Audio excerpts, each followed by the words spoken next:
Planet to soul astrology में आप सभी का फिर से हार्दिक स्वागत है। जैसे कि आपने पहचान ही लिया होगा, श्री भाग्येश त्रिवेदी जी आज फिर से हमारे समक्ष हमारे चैनल पर एक स्पेशल सब्जेक्ट यानी विषय लेकर हमारी विनती को मान देकर उन्होंने एक्सेप्ट किया है ये कि वो कुछ नवमांश कुंडली और धर्म इसके बारे में बात करने वाले हैं। परंतु इससे पहले भी हमारी इनसे जब बात हुई थी तो जेमिनी के बारे में इन्होंने बहुत बहुत सारी अच्छी बातें और सीखने लायक बातें जो बताई है, मैं सभी को यहाँ पर रिक्वेस्ट करूंगी कि आप प्लीज वो सभी वीडियो देखिए, ताकि जो भी जेमिनी के जो शौकीन है, जिनको अच्छा लगता है कि जेमिनी सूत्रम भी सीखने चाहिए, उन्होंने भी ये देखना चाहिए। सर की खुद की चैनल है वाचस्पति उवाच, आप वो चैनल पर भी चाहिए। और ये वीडियो हम दोनों चैनल पर दिखाने वाले हैं, वाचस्पति उवाच और प्लैनेट टू सोल एस्ट्रोलॉजी, तो आप दोनों चैनल पर ये वीडियो देख सकते हो। मैं कोशिश करूंगी कि इसको बाद में इंग्लिश में भी अगर मैं कर पाऊंगी तो I will try my best. परंतु आज जो हम बात करने वाले, हमने नवमांश के ऊपर काफी सारे वीडियो बनाए हैं, परंतु उसके पहले मैं श्री भाग्येश त्रिवेदी जी आपका सहर्ष स्वागत करती हूँ हमारे चैनल पर प्लैनेट टू सोल एस्ट्रोलॉजी। सभी स्वागत है सुनील जी, और आपके सब प्लैनेट टू व्यूअर्स को मैं शुभेच्छा इच्छुक हूँ और शुभेच्छा देता हूँ आपके व्यूअर्स और सभी को, और आपका भी स्वागत है। Thank you so much. मैंने इनसे बहुत कुछ सीखा है और वैदिक ज्योतिष में मेरा जो कुछ भी एक बोलते हैं ना कि जो एक स्ट्रॉन्ग एक हमारा एक सपोर्ट सिस्टम रहता है, जो हम उनकी बातें हम कभी नहीं भूलते। ऐसे जो गुरुजन हमारे जीवन में होते हैं, उनमें से एक गुरुजन श्री भाग्येश जी है और मैं सदैव उनकी ऋणी रहूंगी। तो दोस्तों, बात करेंगे नवमांश कुंडली के बारे में। जैसे कि आपने देखा है कि हमने 50 से ज्यादा नवमांश के ऊपर हमारे चैनल पर वीडियो बना चुके हैं, और जितना नवमांश को देखेंगे टटोलेंगे उतना हमें और ज्यादा मिलेगा। परंतु आज हम बात करने वाले हैं नवमांश कुंडली और धर्म भाव। जैसे सर से मेरी बात हो रही थी तो उन्होंने बताया कि जैसे आप सप्तम भाव देखते हो, यानी कि विवाह सुख या तो विवाह की जो भी सूक्ष्म स्वरूप सप्तम भाव का नवमांश कुंडली से जाना जाता है, उसी प्रकार आपका जो धर्म भाव है, जो नवम भाव है, वो भी नवमांश कुंडली से देखा जाएगा कि आपकी धर्म परायणता कितनी है, आपकी स्पिरिचुअल लेवल कितनी है, आपका स्पिरिचुअल इंक्लाइनेशन कितना है, और आप आध्यात्मिक जगत में कितने आगे तक बढ़ पाओगे। तो ज्यादा समय ना लेते हुए मैं भाग्येश जी को ये पूछना चाहूंगी कि हम नवमांश को ही क्यों हम लोग धर्म भावना से या तो धर्म भाव उससे देखने के बहुत जो स्ट्रॉन्ग आपने बताया कि देखना ही चाहिए और उससे काफी सारा पता चलता है, तो आपका क्या कहना है इस बारे में? वैसे हम सभी ऐसा ट्रेंड रहा है कि नवमांश को हम मैरिज के तरीके से ज्यादा पहचानते हैं, और हमारे शास्त्रों में भी कहा गया है कि नूनु नवांसेपि कलत्र सौख्यम, मीन्स कि जो मैरिज का सुख देखना है तो नवांश से देखा जाता है। लेकिन आप सबको मैं अवगत कराते हुए मुझे खुशी होती है कि हमारे शास्त्रों में नवांश पत्रिका को बहुत अलग अलग नामों से पुकारा गया है, और इसमें एक स्पेशल नाम भी नवांश का है, और इसको नवांश पत्रिका को धर्मांश भी कहते हैं जी। धर्मांश मीन्स धर्म भी देखा जाता है, इससे धर्म का अंश इससे हम देख सकते हैं। तो नवांश का स्पेशल नाम ही है कि धर्मांश पत्रिका। तो इस हिसाब से आप समझ सकते हैं कि नवांश से धर्म कितना अच्छी तरह समझा जाता है जी। वैसे हमारी जन्म पत्रिका होती है, इसका धर्म त्रिकोण मीन्स 159 को हम धर्म त्रिकोण या धर्म भाव कहते हैं। उस हिसाब से नवांश के भी जो धर्म भाव है ना, वो 159 है, और इसके जरिए हम अच्छी तरह देख सकते हैं कि व्यक्तिगत या तो इस जातक का धर्म क्या है। धर्म का वैसे मेरे हिसाब से तो अर्थ वही होता है कि धर्म व्यक्ति को ज्यादा से ज्यादा समाज से और अपनी निष्ठा से या तो संस्कार से आता है। और ये धर्म का अर्थ समझना चाहिए जी। ज्यादातर लोग धर्म का आध्यात्मिक जो अनुभूति होती है ना, वो दूसरा अलग विषय है। धार्मिक अनुभूति जो समाधि में ये सब आता है, आध्यात्मिक अनुभूति, वो अलग विषय है। और धर्म शब्द जहाँ तक के या तो कोई भी व्यक्तिगत संस्कार या जो बाउंड्री क्रॉस नहीं करते हैं और अपने समाज संस्कार ये सब जो बचपन से मिलते हैं ना, इसको धर्म कहते हैं। और आध्यात्मिक अनुभूति अलग होती है, वो बहुत दूर की बात है आध्यात्मिक जगत की। तो वो देखने के भाव अलग होते हैं। अष्टम भाव से ज्यादातर 12th हाउस से भी देखा जाता है ये सब आध्यात्मिक अनुभूति। लेकिन धर्म धर्म जो गीता में कहा गया है कि धर्म क्या है, तो गीता में कृष्ण ने कहा है कि स्वधर्म निधनम श्रेय पर धर्मो भयावह। मीन्स कोई भी आपत्ति काल हो तो भी स्वधर्म मीन्स अपना आचरण खोना नहीं चाहिए। स्वधर्म निधनम श्रेय, निधनम मीन्स मृत्यु जैसा भी काल आए तो भी अपना धर्म को त्याग देना नहीं चाहिए। पर धर्मो दूसरा धर्म भयावह मीन्स हर एक धर्म के जो रसूल या कायदा कानून होते हैं इसको त्याग नहीं करना चाहिए। वही धर्म है जो हम संस्कार में बचपन से लेके आते हैं। सबके धर्म के अनुसार अलग अलग होते हैं, लेकिन अपने खुद का जो समाज रीत रिवाज और इसका आचरण होते हैं हमारे संस्कारों में मिलता है। जैसे कि हम बचपन से जन्म से लेकर मृत्यु पर्यंत हमारा हिंदू धर्म होता है। सबके अलग अलग धर्म हो सकते हैं, लेकिन वो खुद अपना जो बिलीव है वो इसको त्याग नहीं करना चाहिए। साधारण जैसे हमारी नीति, हमने हमेशा अपने धर्म अनुसार उसका आचरण करना चाहिए। हमारी नीति और हमारी जो ऑनेस्टी हम लोग बोलते हैं कि किसी भी परिस्थिति में आपने अपना धर्म जैसे हम बोलते हैं कि मनुष्यता भी एक धर्म है। मनुष्य को जब मदद करता है वो भी हमारा एक धर्म है। वो हमारे संस्कार के ऊपर आधारित है कि हम किस प्रकार से दूसरे को मदद करते हैं अपना आचरण अच्छा रखते हुए। तो सर ये नवमांश कुंडली में वैसे तो हम देखते हैं, जैसे आपने धर्म त्रिकोण की बात की, पहला स्थान, पंचम स्थान और नवम स्थान।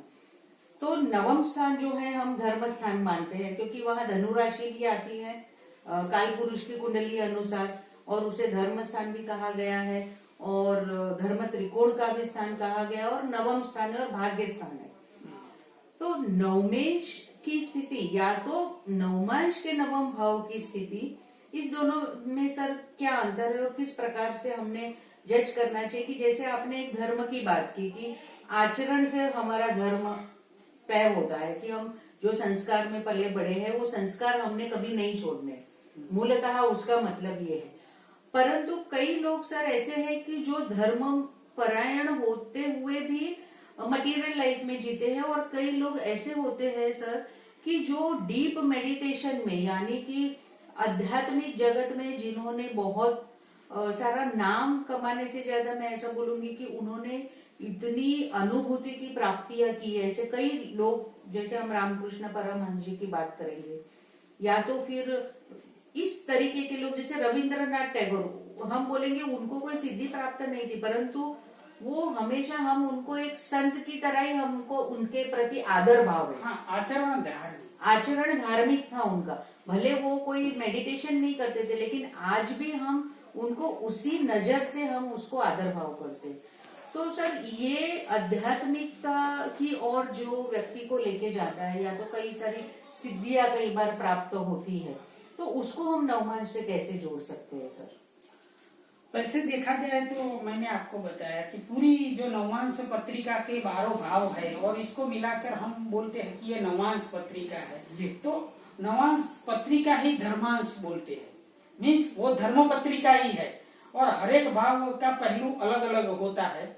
लेकिन ज्यादातर आज का विषय धार्मिक परायणता के मुताबिक धार्मिक व्यक्तिगत जातक कितना होगा, और बाद में धार्मिकता पहले है, और धार्मिकता जो आचरण करता है आदमी, और इससे आगे कुछ करके आध्यात्मिक अनुभूति करता है। तो फर्स्ट स्टेप क्या है? धार्मिकता है। धार्मिकता होगी तो वो आगे आध्यात्मिकता की ओर जाएगा और अनुभूति करेगा। तो आज हम जो जैसे जन्म पत्रिका में नवांश पत्रिका के अलावा D1 में जैसे 159 से देखते हैं, वैसे नवांश पत्रिका में भी 159 भाव धार्मिक भाव, और D1 पत्रिका के जो 159 जो धर्म के अधिपति है, वो उसको नवांश पत्रिका में भी देखने चाहिए। और किसी भी व्यक्ति में धार्मिकता देखने के लिए कि कितना धर्म का जो आचरण करेगा, कितने हद तक जाएगा, और बाद में आगे जाकर आध्यात्मिकता में जाएगा। जैसे कि आपने बोला रामकृष्ण परमहंस है, अरविंद घोष थे, स्वामी विवेकानंद। हाँ, वो ये सब लोग ने पहले ये धार्मिकता पकड़ रखी, अपना आचरण पकड़ रखा, और इसमें आगे जाकर आध्यात्मिकता की ओर गए। तो पहले तो हमारे पत्रिका में धार्मिकता के योग कितने हैं वो जानना चाहिए, और इसमें ज्यादा बहुत अच्छे ग्रह है तो बाद में वो आध्यात्मिकता की ओर जाएगा। तो जन्म पत्रिका लो या नवांश पत्रिका लो, लेकिन दोनों में कॉमन एक चीज तो रहेगी, धर्म त्रिकोण 159 या तो धर्म भाव 159। बाद में किसी भी जातक की धार्मिकता पहचाननी है हमें, तो काफी सारे पहलू से पास होना पड़ेगा इसको। जैसे एज फॉर एग्जाम्पल दे तो किसी की पत्रिका में इसका धर्म का पहलू या तो धर्म का आचरण कितनी हद तक या तो स्तर तक जा सकता है, इसके भी कुछ रूल्स मेरे हिसाब से मैंने बनाए हैं जी। तो इसमें सबसे पहले देखना चाहिए, मैंने जो बात छेड़ी की धर्म त्रिकोण की, वो धर्म त्रिकोण का जो संबंध होना चाहिए वो धर्म त्रिकोण में होना है। या तो D1 का जो धर्मेश भाव है 159, वो इसका अधिपति का नवांश में जरूर 155 जो तीनों भाव है इसके साथ सबसे ज्यादा संबंध होना चाहिए। क्यों? क्योंकि लग्नेश प्रथम त्रिकोण है, तो उससे ज्यादातर विल पावर, दृढ़ता, निश्चय, निर्णायक शक्ति वो देखी जाती है। पंचम भाव पुण्य भाव है, बुद्धि भाव है, समर्पण भाव है।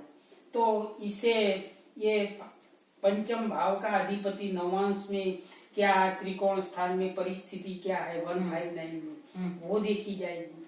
और धार्मिकता का सबसे बड़ा भाव है वो नवम भाव जी, अध्यात्म भाव है।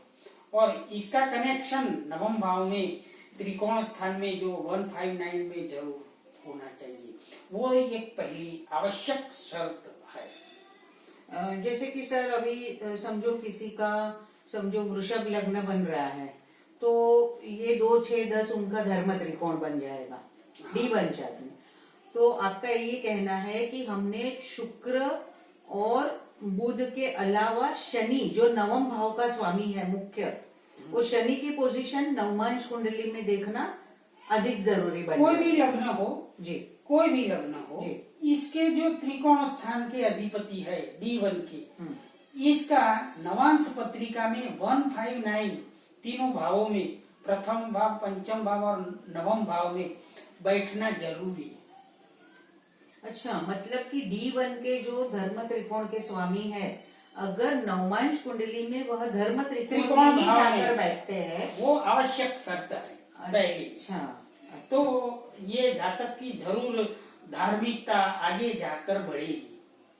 जैसे कि अभी हमने वृषभ लग्न का उदाहरण लिया सर, तो वृषभ लग्न का समझो शनि नवम भाव का स्वामी बन रहा है, शुक्र प्रथम भाव का और बुध पंचम भाव का स्वामी बन रहा है, और उस व्यक्ति जातक की कुंडली अगर वर्गोत्तम है और वृषभ लग्न ही उसका बन रहा है, और अगर शनि वृषभ लग्न में आ गया समझो उनकी कुंडली में, तो हम ऐसा बोल सकते हैं कि ये ज्यादा धर्मपरायण होगा भाई। हाँ, इसमें भी थोड़ा स्तर रहेगा। प्रथम अच्छा। भाव निम्न स्तर रहेगा, 5 इससे बढ़िया रहेगा, और हाँ। इससे भी ज्यादा 9th हाउस में तो अच्छा है।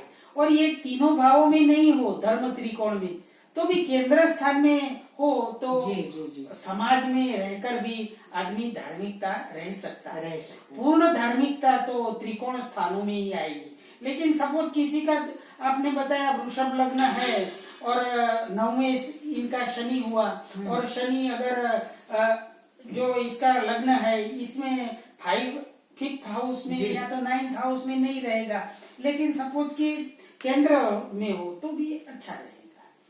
बिल्कुल, लेकिन बिल्कुल। पूर्ण शर्त नहीं होगी, दूसरे स्तर का होगा। तो त्रिकोण स्थानों का अधिपति कोई भी लग्न में, लग्न का जो D1 बोलते हैं जन्म पत्रिका, उसका त्रिकोण भाव नवांश में संबंध होना सबसे जरूरी बात है। स्वगृही उच्च मित्र राशि का हो तो सबसे अच्छा है। अब ये पहली शर्त हुई।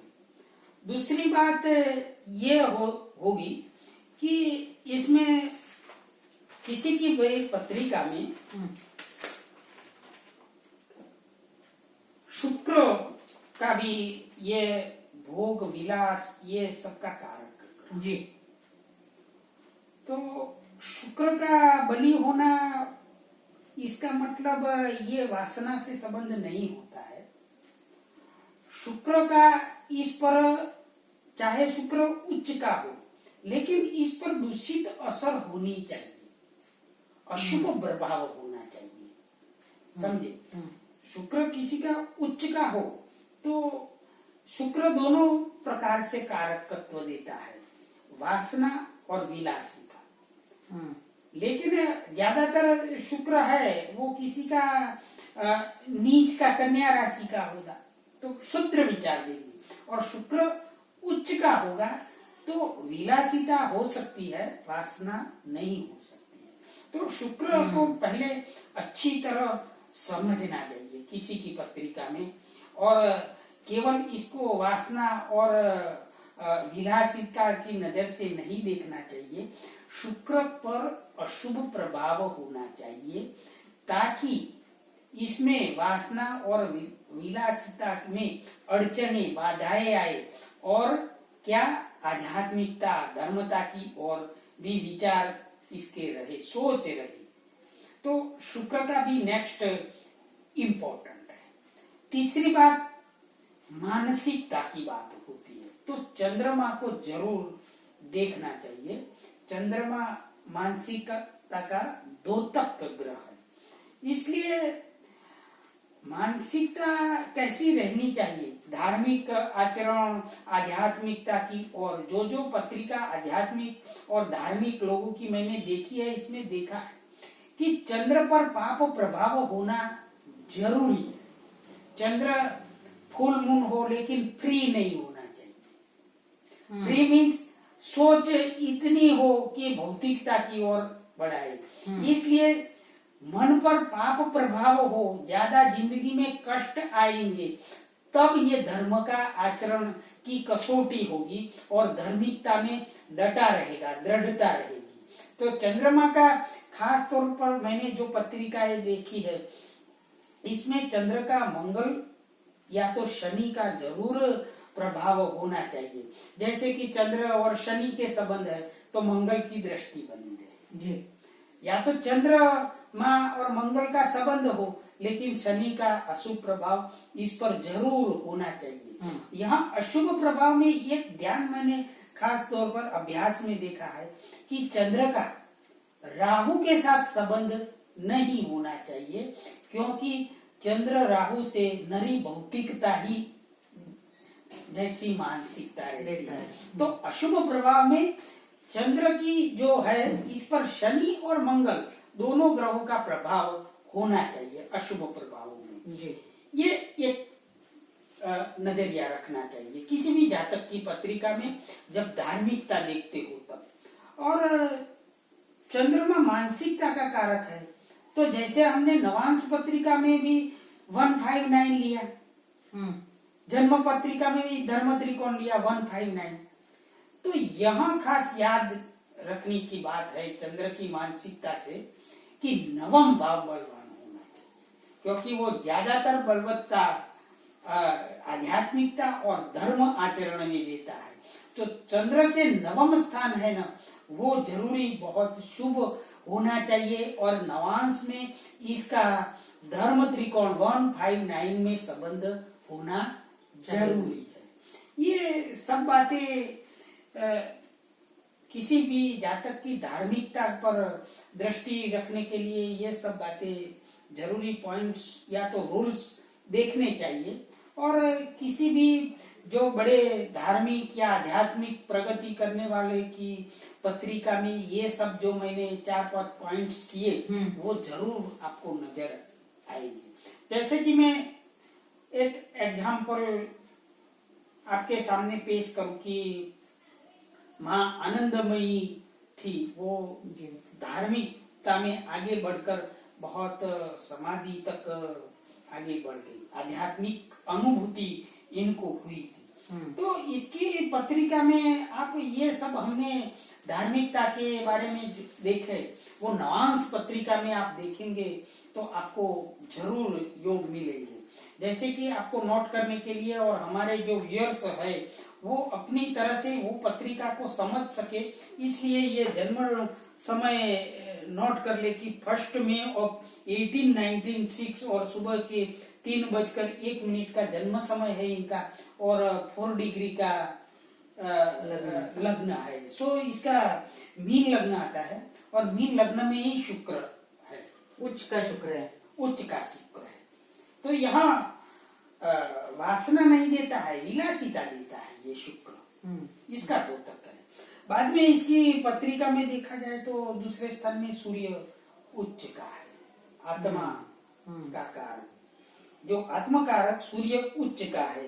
बाद में देखा जाए तो बुध है वो 3rd हाउस में है, बृहस्पति उच्च के है मीन लग्न में तो 5th भाव में आ गई, और केतु 6th स्थान में है, शनि वक्री होकर उच्च का 8th स्थान में है, और भाग्य स्थान में वृश्चिक राशि आएगी, और चंद्रमा धनु राशि का है, और मंगल राहु का 12th हाउस में संबंध है।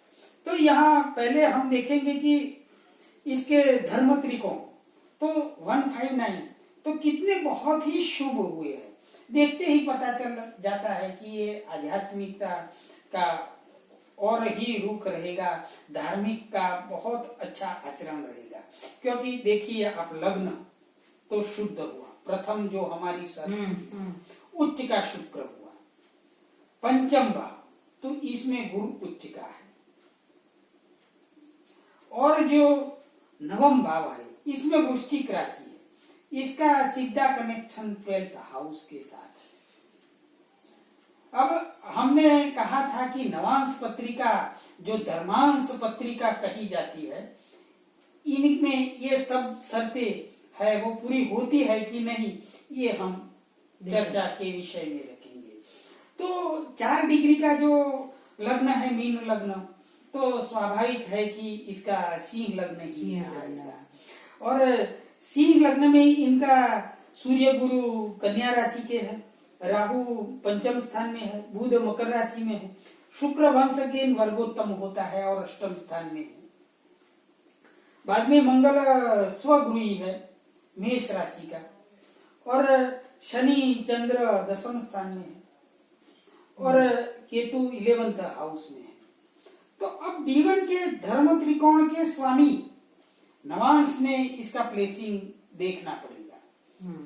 तो यहाँ नवांश पत्रिका का धर्म जो बात हमारा मुख्य विषय है, चर्चा का विषय, तो इसमें 9वें स्थान का अधिपति जन्म पत्रिका का वो भले वो जन्म पत्रिका में 12th हाउस में मंगल है राहु के साथ, लेकिन नवांश पत्रिका में पोजीशन देखिए बहुत ही अच्छी सुपर्ब परिस्थिति में स्वगृही होकर धर्म स्थान में ही रहा है। तो मैंने आपको कहा था पहले भी चर्चा के विषय में कि अभ्यास से मैंने देखा है कि ये त्रिकोण स्थान के अधिपति नवांश में भी त्रिकोण स्थान में ही रहने चाहिए। यहाँ तो बशर्त कैसा होता है, धर्म भाव जो नवम भाव जो उच्च स्तर की देता है इसमें है और स्वगुही बलवान होकर बैठा है। अब शुक्र का भी देखिए, दूसरी बात तो शुक्र का अष्टम स्थान से संबंध है जो लग्न को प्रभाव कर रहा है, लेकिन सारी अष्टम स्थान में समाधि, ये अकल्ट, ये सबके हाउस में नवांश पत्रिका में बैठा है। तो हम जैसे जन्म पत्रिका के हर एक भाव पर से देखते हैं, वैसे नवांश पत्रिका में पूरे 12 भाव से जातक का धार्मिक आचरण देख सकते हैं। नवांश में जैसे लग्न है तो व्यक्तिगत या तो आत्मा या तो खुद के विषय में सोच के बारे में सोच सकते हैं। दूसरे भाव जो फैमिली भाव है तो फैमिली का भी देख सकते हैं। थर्ड हाउस कर्म आचरण, चतुर्थ भाव इसमें सुख कितना मिलता है, पंचम भाव पुण्य, षष्ठ शत्रुता अड़चने, सप्तम भाव तो पब्लिसिटी, ये सब, अष्टम भाव तो गूढ़ विषयों में जाना, समाधि में जाना, नवम भाव तो ज्यादा धार्मिकता, या तो समाधि में कौन से देवता का आचरण होगा। यहाँ आप देखिए कि यहाँ नवम स्थान का अधिपति मंगल है और भी नवांश में जाकर स्वगृही हुआ है। तो माँ आनंदमयी ने धर्मन का आचरण करते करते आगे जाकर अपने जो इष्ट या आराध्य देव था वो मंगल उग्रता का कारक ग्रह है, इसलिए इसने समाधि में भी क्या तांत्रिक विद्या की साधना की होगी, वो अवश्य पत्रिका से हम समझ सकते हैं। शनि मंगल ये सब साधना के प्रकार में तांत्रिक साधना का और झुकाव ज्यादा देता है जी। और सात्विक ग्रह है शुक्र गुरु, ये सब बुध, ये सब सौम्य और सात्विकता या देव साधना हो ऐसा कह सकते हैं। तो इस सब का कनेक्शन से ये सब देखा जाता है। बाद में मैंने चंद्र की भी बात कही थी। तो यहाँ आप देखिए कि चंद्रमा धनु राशि में जन्म पत्रिका में है तो गुरु की राशि का हुआ। बृहस्पति भी धर्म या धार्मिकता और आध्यात्मिकता की ओर जाने में बहुत बड़ा महत्व रखता है। बृहस्पति का नवांश पत्रिका के लग्नेश के साथ प्रभाव होना बहुत ही जरूरी है जब किसी की धार्मिकता देखते हैं। तो यहाँ चंद्रमा मानसिकता का कारक होकर खुद ही गुरु की राशि में है। अब नवांश पत्रिका ले ले तो नवांश पत्रिका में चंद्रमा में जो अशुभ प्रभाव होना चाहिए तो यहाँ शनि के साथ हो ही गया है। अब यहाँ नवांश पत्रिका में तीनों स्थान जो 159 इनके अधिपति कौन होते हैं? सूर्य सिंह लग्न होने से सूर्य बाद में गुरु और मंगल तो इनका भी कनेक्शन देखना चाहिए जैसे हम जन्म पत्रिका में देखते हैं उस तरह। तो यहाँ देखें कि लग्नेश सूर्य गुरु के साथ कन्या राशि में सिंह लग्न में है। तो ये गुरु का कनेक्शन सीधा सूर्य आत्मकारक के साथ हो गया लग्नेश। तो मैंने कहा था कि लग्न पर गुरु का प्रभाव 159 स्थानों के अधिपति के साथ होना चाहिए। और यहाँ क्या शुक्र है उस पर सूर्य और गुरु का प्रभाव भी दृष्टि से हो रहा है। मीन्स कि जो हम समझते हैं कि शुक्र उच्च का है तो वासना विलासिता भोग ये सब ज्यादा देगा। लेकिन यहाँ क्या है लग्न में होकर उच्च का वर्गोत्तम होकर वही रहता है, लेकिन अष्टम स्थान में गया है जरूर, लेकिन सूर्य और गुरु की दृष्टि में गया है। तो इसीलिए उन्होंने काफी साधना उपासना और आश्रम में ही रह के उन्होंने काफी आगे उन्नति प्राप्त की आध्यात्मिक जगत में। आज भी उनके इतने अनुयायी है कि पंचम भाव से भक्ति, ये पुण्य कर्म, मंत्र सिद्धि, ये भी देखा जाता है। मां आनंदमयी की पत्रिका में राहु पंचम भाव में, तांत्रिक साधना ये सब, मंगल भी नवम भाव में, तो वो भी तांत्रिक, ये सब समाधि अवस्था, ये सब दिखाता है। तुरंत ही हमको देखने से ही पता चल जाता है। तो और उनकी मूर्ति भी, मतलब उनका जो चेहरा या तो व्यक्तिमत्व देखेंगे तो भी बहुत करुणामयी, उनके प्रति देखकर ही आदर भाव निर्माण होते हैं। वो भी बहुत सर मायने रखता है कि हम जब किसी के सामने देखते हैं तो एक करुणा की भावना हमें तुरंत, हम जानते हो या ना जानते हो उस व्यक्ति को, परंतु अभी तो हमें मां आनंदमयी पता है कौन है क्या है, परंतु जब हम उनका फोटो या तो देखते हैं तो तुरंत हमें आदर भाव एक आता है। जैसे रामकृष्ण परमहंस जी को भी हम देखते हैं, विवेकानंद जी को देखते हैं, योगानंद स्वामी को देखते हैं, तो तुरंत एक करुणा का भाव उन पर इतना रस भरा होता है कि हमें दिमाग में कुछ और हमारे आता ही नहीं है। हाँ, ये भी एक शायद वो धर्म भाव, जैसे आपने बताया, वो मजबूत होने से हो सकता है। जैसे उनका मीन लग्न हाँ, मुख्य कुंडली में उनका है, हाँ, और अब गुरु उच्च का बैठा हुआ है, इसीलिए एक सात्विक भाव जो चेहरे में हम लोग देखते हैं। और वही गुरु सूर्य के साथ चला गया है नवमांश में, तो एक तेजस्विता प्रदान कर रहा है उनको। एक प्रकार इनमें की। षट D1 हो, इनके भी त्रिकोण भाव के अधिपति है 159 के, वो बलवान होने चाहिए। नवांश में भी उस तरह बलवान होने चाहिए, उसका कनेक्शन बहुत मजबूत होना चाहिए। और इससे भी ज्यादा किसी की कोई भी जातक हो कि हम नहीं जानते हैं और इसकी पत्रिका देखने बैठे हैं, तो हमको धार्मिकता का जो ये चर्चा का विषय है वो देखने का शॉर्ट एंड स्वीट की है। तो वो ऐसा है कि किसी की पत्रिका D1 का 9 हाउस का अधिपति देखो जी, और इसकी नवांश में त्रिकोण स्थानों के साथ संबंध होता है 159 में, तो वो जरूर धार्मिकता की असर वाला होगा। सेकंड, चंद्रमा मानसिकता का कारक है। चंद्रमा से नवम भाव देखो और ज्यादातर जन्म पत्रिका में नहीं देखो, नवांश में देखो, वहीं सही आपको आकलन मिल जाएगा। यहाँ ये पत्रिका में देखिए, चंद्रमा और शनि नवांश में, आध्यात्मिकता, संपूर्ण वैराग्य आ गया। अब चंद्रमा की जो पोजीशन है वो यहीं पे देखा जाए तो वृषभ का चंद्रमा उच्च मनोबल, शनि वैराग्य, और इससे नवम भाव देखे तो वृषभ का चंद्र आया तो नवम भाव का अधिपति कौन हुआ? बेजिक नेचुरली शनि हुआ। और नवमें चंद्र लग्न में, खुद लग्न में ही है। बिल्कुल बिल्कुल।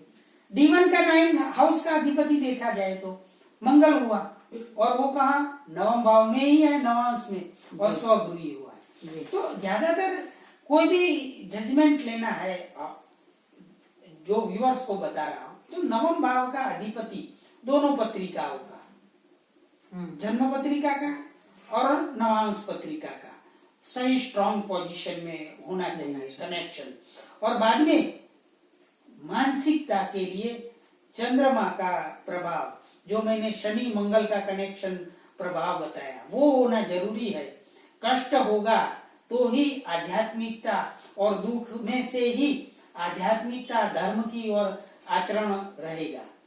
निश्चित चंद्रमा की पोजीशन भली होनी चाहिए दृढ़ता के लिए, और वहीं से नवम भाव देखे चंद्र पत्रिका में, और नवांश में पोजीशन देखिए, वो अच्छी है तो जरूर धार्मिकता की और व्यक्तिगत आचरण होगा, और वो आगे जाकर जितने अधिपति बलवान होंगे वो आध्यात्मिकता की ओर अग्रसर हो गए। और सर, चंद्र शनि की युति को हम लोग विषय योग बोलते हैं। शायद वो मटेरियल लाइफ यानी भौतिक जीवन के लिए काफी लोग उसमें स्ट्रगल करते हैं कि मैरिज नहीं होते हैं, या तो हमें बहुत ही कठिनाइयां आती है आगे बढ़ने के लिए। लेकिन जो लोग धर्म के पथ पर चल पड़े हैं, या तो जो लोग अकल्ट या तो इस प्रकार के कामों से, जैसे ज्योतिष के कामों से जुड़े हुए हैं, या तो योग शास्त्र के साथ जुड़े हुए, साधना के साथ जुड़े हुए हैं, मटेरियल लाइफ में रहते हुए उनको भी मैंने देखा है कि काफी अच्छे वो लोग खुद को एस्टेब्लिश कर पाए हैं, चंद्र शनि युति वाले। भले उन्होंने पूर्णतः अध्यात्म में जीवन व्यतीत नहीं किया है, परंतु ये युति या तो उनका जो कनेक्शन है वो उनको काफी सारा एक बोलते ना कि एक निर्मल ज्ञान जो रहता है, जो अंदरूनी ताकत से आता है, वो उनको बाय डिफॉल्ट शायद हो सकता है। जैसे आपने बताया कि शनि चंद्र के ऊपर अशुभ परिणाम होने से उनको एक लगाम लग जाती है उनके विचारों को। और सर ये केतु के बारे में भी ये उतना ही हम बोल सकते हैं अगर चंद्र का, क्योंकि केतु एक डिटैचमेंट का वैराग्य सूचक ग्रह है केतु, और केतु को भी हम लोग हमेशा एक साधना उपासना किसी चीज से हमारा पूर्णतः रस यानी कि उसके प्रति हमारी जो एक अट्रैक्शन है वो कम हो जाना, उसको भी हम केतु को जोड़ते हैं। तो केतु के बारे में आपका क्या ख्याल है कि नवमांश में केतु का महत्व है? आध्यात्मिकता को हम केतु के साथ कई बार जोड़ते हैं सर, जैसे गुरु और केतु का हम लोग बोलते हैं, उस प्रकार केतु के बारे में सर आपके क्या ख्याल है? वैसे आध्यात्मिकता संसार से आदमी विमुख होता है तब आती है। वैराग्य सूचक ग्रह शनि, और शनि का प्रभाव ज्यादातर चंद्रमा मानसिकता का कारक है, वो बेजिक होना चाहिए।